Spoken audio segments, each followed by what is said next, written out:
Bonjour à toutes et à tous, bienvenue dans ce nouveau PF Mercato. Des départs se dessinent avec Diallo et Gay, des arrivées qui s'approchent avec Skriniar et Scamacca.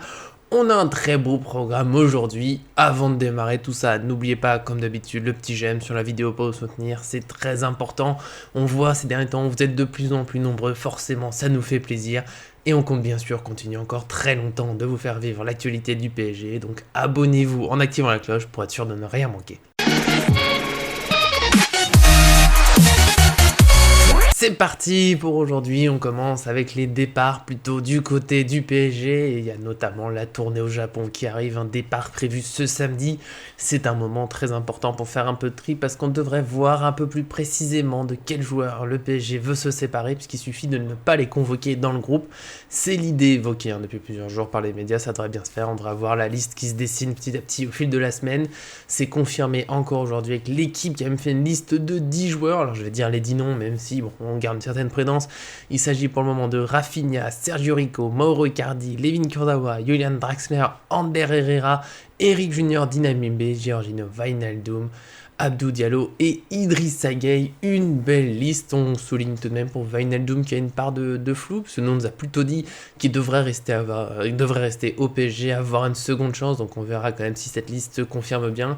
Comme toujours, on reste prudent tant que ce sont des rumeurs et pas une annonce officielle, mais on peut quand même s'attendre à un certain écrémage avec ce départ. On devrait y voir plus clair. Certains titis devraient venir. Il ne s'agit pas simplement de garder, on va dire, l'équipe type qui vient. C'est tout un groupe, le groupe pour la saison.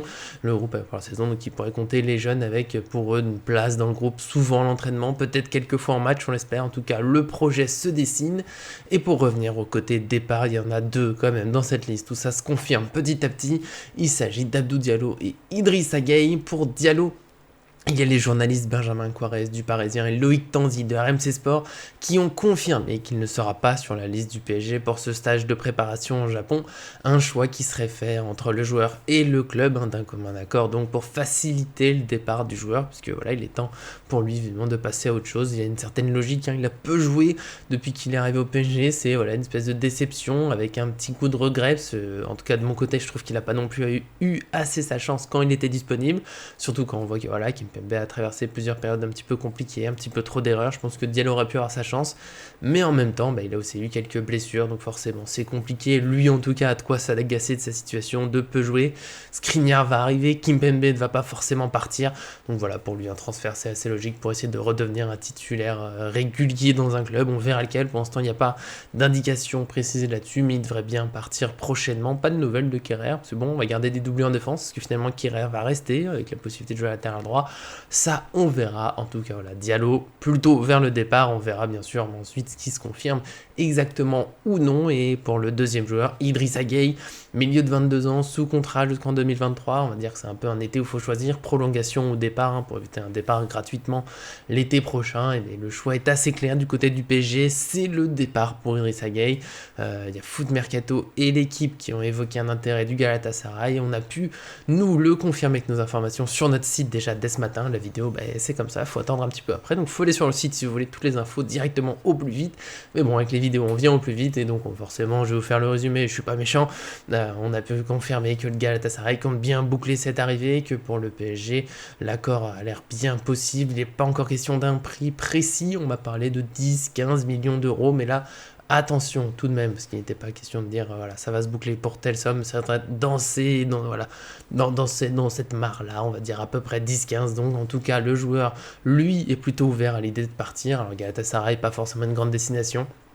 Mais c'est un point important, il a besoin de jouer, tout simplement, c'est l'argument qui devrait beaucoup servir au PSG cet été pour faire partir ces indésirables.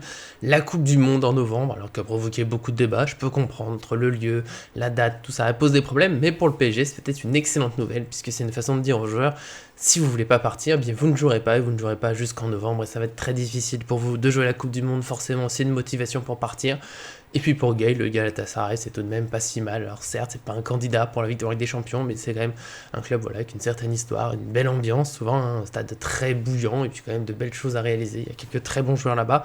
Donc voilà, c'est un transfert qui devrait se faire, c'est pas encore tout à fait fait. Donc comme d'habitude avec les mercato, on garde une petite part de prudence, parce que les négociations vont vite, de temps en temps ça bloque sur un point, de temps en temps c'est un club qui arrive avec une nouvelle offre soudainement. Donc voilà, Il y a encore d'autres possibilités, mais c'est le plus probable.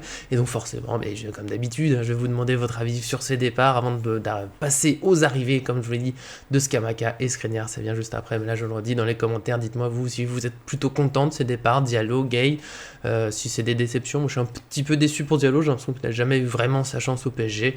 Pour Gay, malheureusement, quelques excellents matchs, mais beaucoup trop rarement. Donc je pense que c'est un bon moment pour tourner la page. Il faut recruter, il faut vendre, il faut recruter. Et Gay peut faire partie des joueurs à remplacer. On arrive donc à la partie sur les arrivées dans cette vidéo. Je sais que c'est souvent le plus excitant. Vous êtes content d'en arriver là, mais bon, faut bien parler aussi des départs. En tout cas, voilà, plutôt des bonnes nouvelles. Pas encore des nouvelles officielles, pas encore des certitudes absolues, mais quand même de l'espoir qui se dessine avec Milan Skriniar, défenseur de 27 ans sous contrat jusqu'en 2023 à l'Inter Milan, et Gianluca Scamacca, attaquant de 23 ans sous contrat jusqu'en 2026 à Sassuolo. Il a été question ces derniers temps d'une arrivée au PSG prochainement. Alors normalement, l'objectif du club, c'est qu'il signe pour pouvoir participer avec le groupe au stage de préparation au Japon, donc au départ dès ce samedi. Donc ça devrait se régler cette semaine. C'est une tendance que nous pouvons confirmer encore avec nos informations d'abord publiées sur le site, mais qui sont là aussi pour vous évidemment. Donc le PSG veut bien régler ça au plus vite, il y croit. Il y a un certain optimisme. Après, c'est pas encore fait. Mais les deux joueurs, donc Skriniar et Scamacca, devraient signer au PSG un contrat de 4 ans avec une saison en option. Pour Skriniar, avec l'Inter Milan, la discussion est aujourd'hui autour de 70 millions d'euros bonus compris. Donc ça, le PSG a pu descendre un petit peu par rapport aux 76 millions qu'on avait évoqués. C'est pour ça aussi que ça prend du temps. Les clubs se battent pour les millions parce que, certes, c'est que 6 millions sur 70, mais ça compte évidemment dans le budget du club. Donc voilà, faut se battre, faut continuer à négocier. C'est pas encore réglé, mais ça se dessine bien. On sait que ça peut paraître élevé, 70 millions d'euros pour un défenseur qui a plus qu'une année de contrat, mais comme nous l'a fait remarquer il n'y a pas longtemps certaines personnes dans les commentaires, c'est vrai que Skriniar, il y a quelques mois, on parlait d'une prolongation de contrat, elle pourrait toujours se régler si jamais il ne partait pas cet été. Voilà, c'est pas comme s'il avait absolument envie de partir de l'Inter Milan, simplement il est intéressé par le PSG, il est déjà d'accord avec le club, et puis on ne peut pas oublier que c'est une référence à son poste dans ce style, il n'y en a pas beaucoup au-dessus de Skriniar, donc il pourrait faire beaucoup de bien à la défense parisienne, et forcément c'est un point qui compte, notamment parce qu'il s'est aussi joué dans une défense à 3 que Christophe Galtier a déjà évoqué en conférence de presse. Pour ce qui est de Scamacca, le PSG avance, l'opération devrait être autour de 40 millions d'euros et des bonus, on nous a dit 12 exactement. Après, petite méfiance, c'est que voilà, c'est ce point-là dans les négociations aujourd'hui. Après, comme je l'ai dit, pour Skriniar, ça peut encore évoluer. Des négociations, des discussions, on se bat pour tel bonus, tel détail. Donc voilà. Mais c'est à peu près l'ordre d'idée, une quarantaine de millions d'euros. Et puis on verra comment ça se boucle exactement. Il y a un certain espoir du côté du PSG. Le joueur, lui, en tout cas, est prêt à venir. Mais il y a un petit bémol, on va dire, un petit ralentissement dans le dossier Scamacca par rapport à Skriniar, c'est qu'il y a aussi la piste Hugo Ekitike, attaquant de 20 ans de Reims, qui a été évoqué déjà par plusieurs journaux. Il y a Le Parisien notamment qui a rappelé hier soir que le joueur a donné son accord pour venir à Paris, que maintenant Paris négocie avec Reims et donc ça peut ralentir un peu le dossier Scamacca. Il est possible que le PSG recrute les deux, mais il y a quand même une certaine somme à débourser pour Ekitike. Aux dernières nouvelles, on est sur 30 millions et quelques, plus possiblement des bonus, donc forcément ça peut commencer à faire beaucoup. Le PSG doit aussi vendre, s'assurer qu'il réussit à vendre. Il veut des recrues pour son stage de préparation au Japon le plus vite possible, évidemment, pour que tout le monde puisse s'adapter au groupe, tout le monde puisse se connaître, mais il n'est pas question non plus de se précipiter, de sortir le chéquier un peu n'importe comment. Donc voilà, ça peut prendre encore un peu de temps, mais il y a bien de l'espoir pour avoir au moins une recrue cette semaine, voire deux, donc on verra comment ça se passe. Dites-moi encore une fois dans les commentaires ce que vous pensez de tout ça. On a déjà beaucoup parlé de Skriniar à des attaquants dernièrement, donc c'est vrai que je vais moins donner mon avis aujourd'hui. Vous avez la dernière vidéo où j'étais avec Arthur, on avait parlé un peu plus longuement de ce qu'on pensait des attaquants notamment. Mais bon, pour Scamacca, je le redis rapidement, pour ceux qui nous découvrent, je trouve que c'est une belle idée. Après, le prix, peut paraître un peu élevé, mais en même temps, il a que 23 ans, il a voilà, beaucoup de choses encore je pense, à apprendre, à apporter. Je pense que ça peut l'aider à franchir un palier, ça peut devenir une référence parmi les buteurs en Europe s'il arrive à franchir le palier dans un grand club. Et pour ça, il faut essayer. Venir au PSG, pourquoi pas. Et puis nous, ça nous fait un attaquant, voilà, 1m95 dans la surface, un peu plus mobile qu'Icardi et quand même une belle présence devant le but, ce qui nous a manqué ces dernières années avec beaucoup de situations de débordement, mais pas grand monde devant le but. Parfois des défenses très regroupées et puis des problèmes à trouver des solutions. C'est les petites passes dans la profondeur, les petits enchaînements, c'est bien, mais des fois ça bloque.